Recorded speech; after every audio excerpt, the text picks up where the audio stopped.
جی کے معیشت دان ہیں ڈاکٹر صاحب، thank you very much. Doctor صاحب، حکومت نے لگژری آئٹمز پر اور کچھ دیگر آئٹمز کی امپورٹ پہ پابندی عائد کر دی ہے۔ یہ جو پابندی عائد کی گئی ہے اس کا والیوم کتنا ہے، اور اس پابندی سے ہم اپنا کرنٹ اکاؤنٹ کتنا بہتر کر سکتے ہیں؟ اور دوسری بات کہ کیا جو ہماری اس وقت ہوم دستکاریاں ہیں، ڈومیسٹک حالات ہیں، ہم یہ آئٹمز خود سے بھی پروڈیوس کرنے کی پوزیشن میں ہیں؟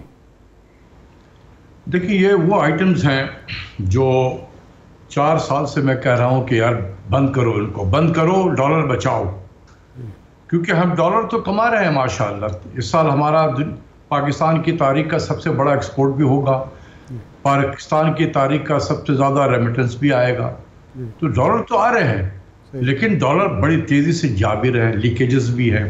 تو میں ایسی لیکیجز کو روکنے کے لیے تو اتنی دیر سے چیختا رہا ہوں 4 سال سے۔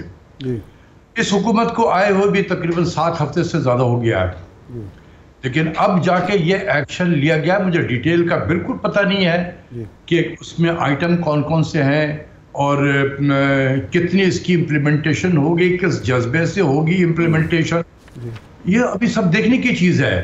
اور اس کے جو اگر واقعی بہت سیریس طریقے سے اس پہ کیا گیا ہے تو اس کے اثرات اگلے مالی سال میں آئیں گے، ابھی تو نہیں آئیں گے کچھ نہیں۔ اگلے سال۔ ڈاکٹر صاحب، یہ تو کیا ہی اس لیے گیا ہے کہ اس وقت ڈالر بچائے جائیں، اور یہ جو مسئلہ بن گیا ہے ہمارے ریزرو پہ جو پریشر آ گیا ہے، ڈالر پہ پریشر آ گیا ہے، اس کو ختم کیا جائے یا کم کیا جائے۔ اب جو آئٹم انہوں نے پابندی لگائی ہے اس میں گاڑیاں ہیں، بڑی گاڑیاں، مہنگی گاڑیاں ہیں، اور کچھ فوڈ آئٹمز ہیں، اور کوئی ایسی چیزیں ہیں جو ہمارے ہاں خود بھی تیار ہوتی ہیں لیکن ہم باہر سے ہی منگواتے ہیں، یہ چیزیں ہیں۔ اور کہا یہ گیا ہے مریم اورنگزیب صاحبہ نے کہ 6 ارب ڈالر سے زیادہ بچت ہوگی۔ تو اگر آپ فرما رہے ہیں کہ اگلے سال اس کا فائدہ ہوگا تو فوری تو پھر اس کا کوئی فائدہ نہیں ہمیں؟ نہیں، فوری تو نہیں ہوگا نا۔ دیکھیں نا، چیزیں آپ ابھی آئی ڈونٹ نو کہ کس شکل میں ہے، ابھی تیار ہوا ہے یہ، ہم کیا بجٹ سے پہلے، یہ تو ایک بجٹری میجرز ہوں گے نا یہ سارے، تو کیا ہم مئی کے مہینے میں، جون میں اگر ہم بجٹ لا رہے ہیں چند دنوں کے بعد، تو یہ بجٹ میں اس کی امپلیمنٹیشن ہوگی یا ابھی ہو جائے گی، یہ بھی دیکھنا ہے کہ اس کی امپلیمنٹیشن کب سے ہو رہی ہے۔ فیصلہ تو اگر کیبنٹ نے اگر کر بھی لیا ہے تو یہ فوری، ڈاکٹر صاحب یہ فوری اس کی امپلیمنٹیشن ہو رہی ہے۔ لیکن ڈاکٹر صاحب ایک سوال یہ بھی ہے، چلیں یہ تو 6 ارب ڈالر کا والیوم بنتا ہے، ہماری جو میجر امپورٹس ہیں، پیٹرولیم ہے، وہ ایک علیحدہ معاملہ ہے، اس پہ ہم دیکھ رہے ہیں کہ وہ آئی ایم ایف بھی کہہ رہا ہے اس کو سبسڈی ختم کریں۔ پھر جو ہمارے ایڈیبل آئل ہے وہ بھی ہم امپورٹ کر رہے ہیں، اور یہ بنیادی ضرورت بھی ہیں، ان کے لیے کوئی حل ہے، کوئی مڈل وے ہے؟ جی ہے، بالکل ہے، بہت حل ہے، بہت حل ہے۔ دیکھیں، ہم جتنا بھی ہم ایکسپورٹ کر رہے ہیں نا، اگر ہم نے 30-32 بلین ڈالر کا ایکسپورٹ کر لیا تو یہ صرف 4 آئٹم جو ہم امپورٹ کرتے ہیں اس میں یہ چلا جائے گا۔ مثال کے طور پہ فوڈ ہے، فوڈ کے علاوہ پیٹرول ہے، مطلب انرجی جو ہے، گیس ہے، LNG ہے، کار ہے اور سیل فون ہے، بس آپ کا 30-32 بلین ڈالر کا ایکسپورٹ ختم ہو گیا اس کے اوپر میں۔ تو باقی جتنی بھی چیزیں امپورٹ کریں گے وہ آپ کے ٹریڈ ڈیفیسٹ کو وائڈن کرے گا۔ تو اس لیے میں کہتا ہوں کہ تیل کا استعمال ہے، اس کو کم کریں، یہاں سے بھی ڈالر آپ بچا سکتے ہیں۔ اور وہ کیسے کریں گے آپ تیل کے استعمال کو کم؟ سب سے پہلی چیز یہ ہے کہ آپ نے جو 6 دن ورکنگ ڈیز کر دیا ہے، یہ ظلم کیا ہے۔ میں پرائم منسٹر سے ریکویسٹ کروں گا ہاتھ جوڑ کر، گو بیک ٹو 5 ڈیز۔ جس نے بھی ہمارے پرائم منسٹر کو، موجودہ پرائم منسٹر کو یہ بتایا کہ سر 6 دن کر دیں تاکہ لگے کہ قوم بہت کام کر رہی ہے، یہ غلط کیا ہے۔ 6 دن کا مطلب 1 دن کا دفتر اگر ہوگا تو لوگ دفتر آئیں گے، پیٹرول کا استعمال ہوگا، ڈیزل استعمال ہوگا، بسیں چلیں گی، ویگن چلیں گے، لوگ موٹر سائیکل استعمال کر رہے ہوں گے، گاڑیاں بھی چلیں گی، دفتر میں آئیں گے، ایئر کنڈیشن چلے گا۔ ایئر کنڈیشن جو ہے وہ بجلی سے چل رہا ہوتا ہے، بجلی کے لیے تیل کی ضرورت پڑے گی آپ کو بنانے کے لیے، تو یہ اس کی کیا ضرورت پڑ گئی تھی؟ ایک دن میں ہم 34 ملین لیٹر پیٹرول استعمال کرتے ہیں اور تقریباً 30 ملین لیٹر ڈیزل استعمال کرتے ہیں۔ تو آپ اگر ورکنگ ڈیز کو بڑھا دیں گے تو اتنا اور آپ کو ڈیمانڈ کریٹ ہو۔ صحیح ہے۔ تو اس کے لیے ہمیں گو بیک ٹو 5 days، اور اس 5 days میں 1 day جو ہے ورک فرام ہوم ہو، صحیح، تاکہ آپ دفتر میں نہ آئے، بجلی اور یہ گاڑی اور یہ سارے جو استعمال ہوتے ہیں پیٹرول، اس کو بچائیں۔ نمبر 2، گیس بہت زیادہ ہم امپورٹ کر رہے ہیں، گیس کی قیمتیں بھی بڑھی ہوئی ہیں۔ آپ گیس کی ریشننگ کریں۔ کیسے ریشننگ کریں گے؟ صبح ناشتے کے وقت 7 بجے سے 10 بجے تک آپ گیس سپلائی کریں گھروں میں، اس کے بعد 1 سے 2 بجے کھانے پکانے کے لیے گیس سپلائی کریں، اور رات کے کھانا کھانے کے لیے 7 بجے سے 10 بجے تک گیس سپلائی کریں اور بند کر دیں۔ کیا فائدہ ہوگا؟ ایک تو آپ کے کنزمپشن کم ہو جائیں گے، دوسری چیز کہ جب گیس پائپ لائن میں سپلائی نہیں ہوگا، اس کی لیکیجز نہیں ہوگی، 12 سے 14% گیس ہمارے لیک ہو جاتے ہیں، یہ آپ بچت ہوگا۔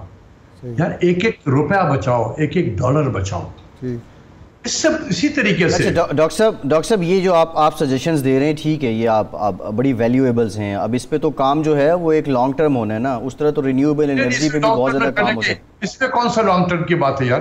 جی اس میں کون سے لانگ ٹرم؟ یہ تو صرف اناؤنسمنٹ ہے کہ بھائی ہم ریورٹ بیک کر رہے ہیں 5 days a week میں، اور بدھ کے دن جو ہے ورک فرام ہوم ہوگا، ختم ہو گیا۔ صحیح ہے، یہ نہیں، یہ تو ٹھیک ہے، یہ تو ٹھیک ہے بالکل، جو آپ انرجی کی اسپیسیفکلی جو آپ بات، اچھا اسی طریقے سے آپ کر دیں، اناؤنسمنٹ کر دیں۔ اچھا ڈاکٹر صاحب سوال یہ ہے کہ بہت سے لوگ کمپیریزن کر رہے ہیں پاکستان کے حالات کا، معاشی حالات کا سری لنکا کے ساتھ، اور کچھ ویسے سیاسی بحث زیادہ ہے معیشت کی ٹیکنیکل بحث سے زیادہ۔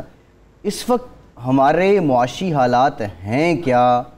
خدا نخواستہ یہ جو ڈیفالٹ کی بات ہو رہی ہے، اس میں کوئی تصدیق ہے؟ یہ سیاسی پروپیگنڈا ہے؟ دیکھیں ہمارے اگر پاکستان کی معیشت کو دیکھیں تو اس کو 2 چیزوں کو الگ دیکھنا ہوگا۔ ایک ہے real sector of the economy doing very well, بہت سارے ملکوں سے بہتر کام ہو رہا ہے۔ ابھی رزلٹ آیا ہے کل، آپ نے آج اخبار میں پڑھا ہوگا، ہماری جی ڈی پی جو ہے 2021-22 میں، جو یہ مالی سال جون میں ختم ہوگا، ابھی جو نمبر آیا ہے 6% سے گرو کیا ہے۔ لاسٹ ایئر یہ 5.7% سے گرو کیا تھا، دونوں کا ایوریج لے لیں 5.9% سے گرو کیا ہے۔ یہ تو بہت ہی روبسٹ گروتھ ہے۔ ہماری انڈسٹریز جو ہے 10.5% سے گرو کیا ہے۔ ہمارے سوائے ایگریکلچر میں، سوائے شوگر کین کے، باقی کاٹن کراپ بہترین اس نے پرفارم کیا ہے۔ رائس جو ہے پچھلے سال 8.4 ملین ٹن رائس تھا، آج 9.3 ملین، تقریباً 1 ملین ٹن زیادہ ہم نے چاول پیدا کیا ہے۔ شوگر کین ہمارے یہاں تقریباً 8 ملین زیادہ پیدا ہوا ہے، اس سال 89 ملین ہوا ہے۔ تو ہمارے کراپ نے بھی زبردست پرفارم کیا ہوا ہے، انڈسٹری نے بھی پرفارم کیا ہوا ہے، ہر چیز نے پرفارم کیا ہوا ہے بہتر طریقے سے۔ ایکسپورٹ جو ہے پاکستان کی تاریخ کا سب سے زیادہ ایکسپورٹ ہوگا 30 جون تک جو ہے، اسی طریقے سے پاکستان کی تاریخ کا سب سے زیادہ امپورٹ ہوگا، ریمیٹنس ہوگا 30 جون تک، لیکن پاکستان کی تاریخ کا سب سے بڑا امپورٹ بھی ہوگا 30 جون تک۔ ہمارا پرابلم ہے ڈالر اور ڈالر۔ ہم ڈالر کما رہے ہیں لیکن ڈالر کی لیکیجز بہت زیادہ ہیں ہمارے یہاں سے۔ ڈاکٹر صاحب یہ جو آپ نے فرمایا انڈسٹری کے حوالے سے بھی، ریمیٹنسز کے حوالے سے، ایکسپورٹ کے حوالے سے، تو یہ جو موجودہ حکمران ہیں وہ تو کہتے ہیں کہ معیشت 3.5 سال میں عمران خان نے تباہ کر دی ہے، سابقہ حکومت کی کوئی پالیسی نہیں تھی، انڈسٹری تباہ ہو گئی، زراعت تباہ ہو گئی، تو یہ تو آپ بالکل اس کے برعکس بات کر رہے ہیں۔ بات یہ کہ میں کوئی سیاسی آدمی تو نہیں ہونا جی، میں ایک ٹیچر آدمی ہوں، بچوں کو پڑھاتا ہوں، جو آپ کو بتا رہا ہوں وہ اپنے اسٹوڈنٹ کو بھی بتاتا ہوں۔ آج ہی میرے ساتھ ایک پروگرام میں ایپٹما کے چیئرمین تھے، اور انہوں نے جو کہا ہے وہ میں آپ کو بتا دیتا ہوں۔ اس نے کہا کہ لاسٹ 3 ایئرز میں ٹیکسٹائل سیکٹر نے وہ پرفارمنس دکھائی ہے جو پاکستان کی تاریخ میں نہیں دکھائی تھی۔ اچھا، یہ ایپٹما کے جو موجودہ چیئرمین ہے، ان کا ابھی 1 گھنٹہ پہلے انہوں نے ایک چینل پہ میرے ساتھ تھے، وہ انہوں نے کہا کہ $13 بلین ہمارا ایکسپورٹ تھا ٹیکسٹائل کا، اس سال $20 بلین ہوگا۔ اچھا، تو یہ آپ ہی کے لوگ کہہ رہے ہیں، ٹیکسٹائل والے کہہ رہے ہیں، میں نے تو نہیں کہا یہ بات۔